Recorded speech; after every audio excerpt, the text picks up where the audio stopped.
চলে এসেছি আবার একটা নতুন ইউটিউব ভিডিও নিয়ে। আমার ইউটিউব চ্যানেলের নাম শুভদীপ চট্টোপাধ্যায় ব্লগিং। তো আমি যেখানে দাঁড়িয়ে আছি সেই ঘরটা তো আমার ঘর নয়, ঠিক ধরেছো বন্ধুরা, এটা আমার বাড়ি নয়, এটা হচ্ছে আমার স্কুলের ছোটোবেলাকার প্রিয় বন্ধুর বাড়ি। তো যে বন্ধুর নাম রনক ঘোষ, যে বাড়িতে গিয়ে আমি অনেকবার ভিডিও ব্লগ বানিয়েছি। এই হচ্ছে রনক ঘোষ, এই হচ্ছে তার এক মাসি। তো এবারের ভিডিওটা ছিল কালকের। তো আমি আর আমার মায়ের প্ল্যান করেছিলাম যে রনক ঘোষের সাথে যে বছর বিপত্তারিণী পুজোয় ঠাকুর আনতে যাবো। বিপত্তারিণী পুজো আসতে অনেক দেরি, তবু আমরা ঠাকুর আনতে যাবো। মানে ঠাকুরটা আগে আসবে কিছুটা তৈরি হয়ে, আর বাকি ঠাকুরটা রনক ঘোষের বাড়িতে এসে বাকিটা ফিনিশিং কাজটা হবে। আর এই হচ্ছে রনক ঘোষের মা, মানে কাকিমা। তো রান্না করছে বলে আমি পুরো ভিডিওর মানে সামনের দিকটা দেখাতে পারিনি কাকিমা। তো এই হচ্ছে রনকের ঠাকুর ঘর, যে ঠাকুর ঘরে রনক যে কোনো পুজো, বিপত্তারিণী পুজো হোক এবং অন্যান্য যে কোনো পুজো আচ্ছা হোক, পুজো পার্বণ হোক, মানে এখানে আয়োজন করে। খুব সুন্দর করে বিপত্তারিণী পুজো হয়। আমি তো তোমাদের ভিডিওর আগের ব্লগগুলোতে দেখিয়েছি বন্ধুরা, তোমরা জানো, তা সত্ত্বেও দেখাচ্ছি। এই হচ্ছে দেখো কি সুন্দর করে মানে আর্ধেক ঠাকুর আসবে বলে কাপড় দিয়ে প্যান্ডেলের মতো করেছে। এই হচ্ছে রনক ঘোষ, তার সমস্ত সরঞ্জাম তা আমার মাকে বোঝাচ্ছে কি কি করতে হবে, কিভাবে ফুল নিয়ে যেতে হবে, ফুল ঠাকুর নিয়ে আসার সময় ফুল চড়াতে হবে। তো যাকে আমরা এরকম মিনি হাতি করে বিকেল 5টা 5:30 নাগাদ মিনি হাতি করে আমরা রনক ঘোষের সাথে এক জায়গায় এলাম। রনক ঘোষেরই এক বন্ধুর বাড়িতে সে ঠাকুর সাজায়। তো আমি আমার মা রনকের দুই মাসি, এই যে রনকের দুই মাসি, এরা সবাই মিলে সব মিনিয়াতি করে আমরা এলাম রনকের বাড়িতে। রিক বলে একটা ছেলে, তার এই হচ্ছে তার বাড়ি। আর এই ছেলেটাই যে দাঁড়িয়ে আছে, এই ছেলেটাতে নিজের হাতে তার বিপত্তারিণী ঠাকুরের মানে মাটি দিয়ে সুন্দর করে সাজিয়েছে। মানে অর্ধেক কাজ এখনো বাকি আছে, যেহেতু বিপত্তারিণী পুজো আসতে বাকি আছে। তো বাকি কাজটা রনক ঘোষের বাড়িতেই হবে। এবার আস্তে আস্তে সাবধানে ধরে ধরে সিঁড়ি দিয়ে নামিয়ে গিয়ে এবার বন্ধুর সাথে গিয়ে গাড়িতে মিনি গাড়িতে তোলা হবে। এটা প্রত্যেক বছরই রনক ঘোষ তার বাড়িতে বিপত্তারিণী পুজো খুব সুন্দরভাবে আয়োজন করে। দেখলে মনে হবে একটা মন্দির, খুব সুন্দর দক্ষিণেশ্বর, কালীঘাট, তারপর তারকেশ্বর মন্দিরের মতো ঘরটা মনে হবে মন্দির। সেই মন্দিরের মধ্যে পুজো হচ্ছে, দেখলেও মন ভরে যায়। তো আমরা সবাই মিলে মিনি হাতি করে ঠাকুরটা নিয়ে এলাম। আসার সময় রনক ঘোষের বাড়ির ক্লাবের সামনে আমি আর রনকের এক মাসি মিলে ফুল চলাচলাতে এলাম। আর রনকের আরেক মাসি আর আমার মা ঠাকুরটা সাবধানে লরি করে নিয়ে এলো। এবার আস্তে আস্তে ঠাকুরটাকে নামানো হবে। ঠাকুর তো আমরা নিয়ে এসে পড়লাম।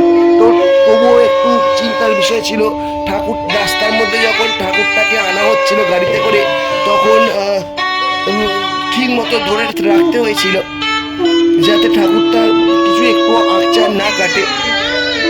এই হচ্ছে এবার রনক গাড়িটার চাকাগুলোকে ধরছে, মানে এটাও ধরছে ঠাকুর আনার পর যে যে নিয়মগুলো পালন করতে হয়। আমার এই বন্ধুটা সেই নিয়মগুলো পালন করছে।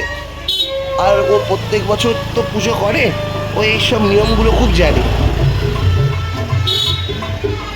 সত্যি আজকালকার এরকম নিয়ম পালন খুব কম দেখা যায়।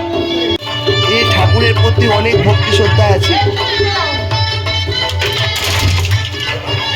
সত্যি দেখেও ভালো লাগলো। আজকালকার মানুষের ঠাকুর শ্রদ্ধার, ঠাকুর আনা, ঠাকুরকে যত্ন করার প্রতি যতটা থাকে তার থেকেও আরও বেশি ভালো এর আছে। কিভাবে ঠাকুর আনতে হবে, কিভাবে ঠাকুরের সমস্ত নীতি নিয়ম পালন করতে হবে।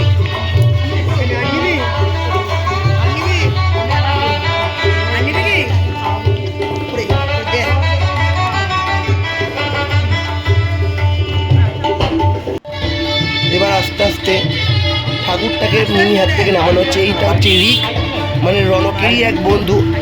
আমাদের সাথে নাকি বিবেকানন্দ স্কুলে পড়তো, কি কোন স্কুলে পড়তো জানি না। রনক বলেছে বিবেকানন্দ স্কুলে পড়তো। রনকের থেকে আমার থেকেও অনেক। তবে এবারে ঠাকুরটা যখন হবে, পুজো হবে, ভিডিও করবো বন্ধুরা। এবারে নাকি বেশ অন্যরকম হবে, যেটা কোনো সময় এটার থেকেও আলাদা হয়।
ভালো হতো না, মানে ভালো হতো আর কি।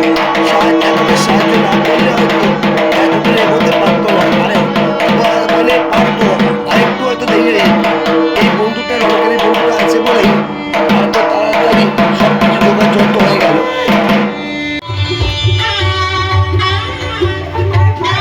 কমেন্টে সবাই একবার লিখে দাও জয় মা বিপত্তারিণীর জয়। আর ভিডিওটা দেখার সঙ্গে সঙ্গে লাইক কমেন্ট শেয়ার সাবস্ক্রাইব অবশ্যই করো পরের ভিডিও পাওয়ার জন্য।